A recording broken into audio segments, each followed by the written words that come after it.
Hello, I'm Dr. Jonas Horwitz. I'm the author of How to Stop Feeling So Damn Depressed, the No BS Guide for Men.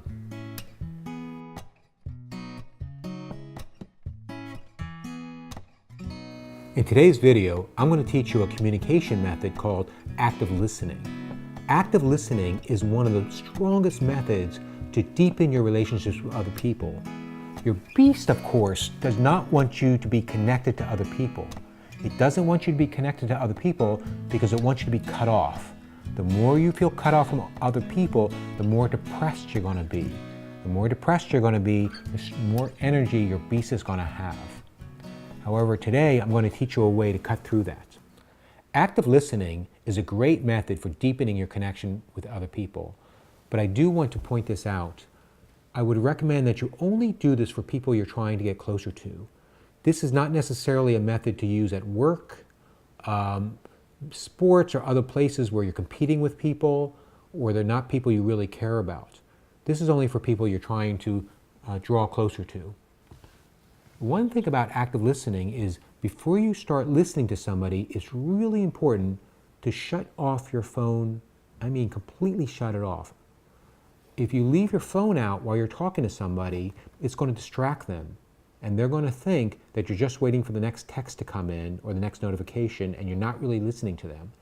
So I strongly recommend you take your phone before you start listening to somebody and put it away. Completely put it away. In this scenario, imagine you've been waiting for your partner to get home from work.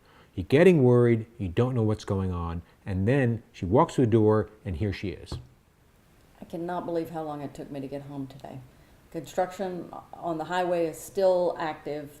It's bumper to bumper traffic. Couldn't get around anybody. I just can't believe it took me 2 hours to get here. The technique of active listening is really very straightforward.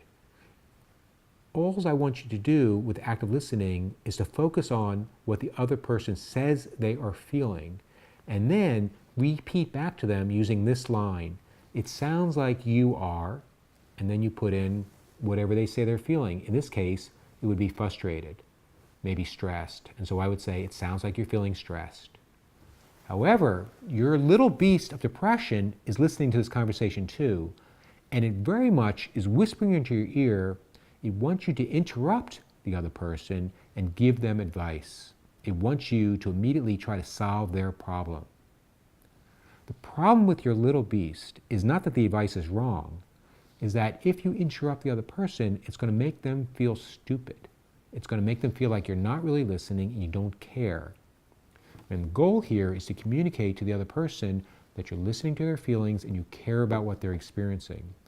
So I want you to hold on to that advice, and I'll show you a way how to introduce that advice later on.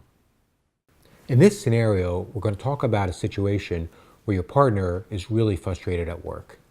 So with your partner frustrated at work, she's come home and she's probably going to need to vent. The problem is I'm tired too, often after work, and I have a tendency to interrupt when I get tired and it's hard for me to listen.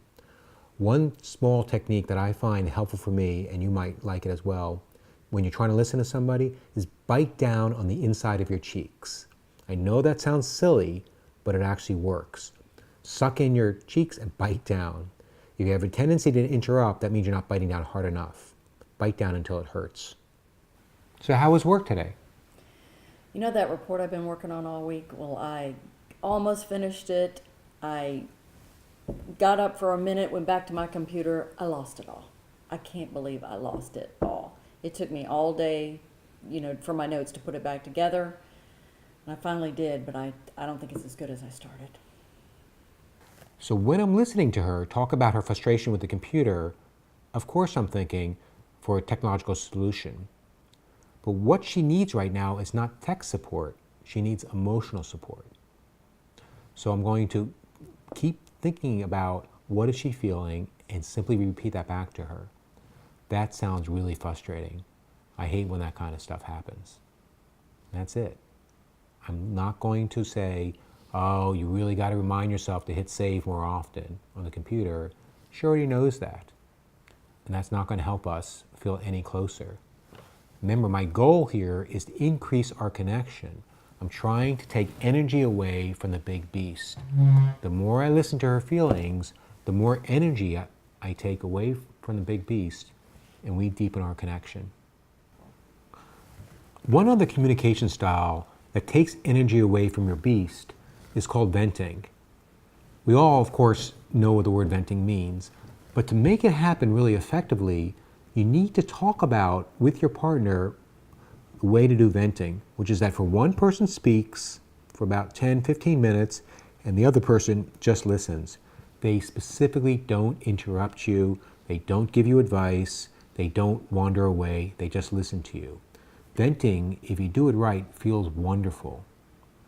The way to do it is you simply say to your partner, do you mind if I have 10 minutes of your time? I just want to vent about what happened today. That cues the other person into, oh, okay, they're going to give you your full attention. They're not going to be looking at the TV, tablet, or the phone. They're simply going to listen to whatever you're talking about. And they specifically are not going to interrupt or offer you advice.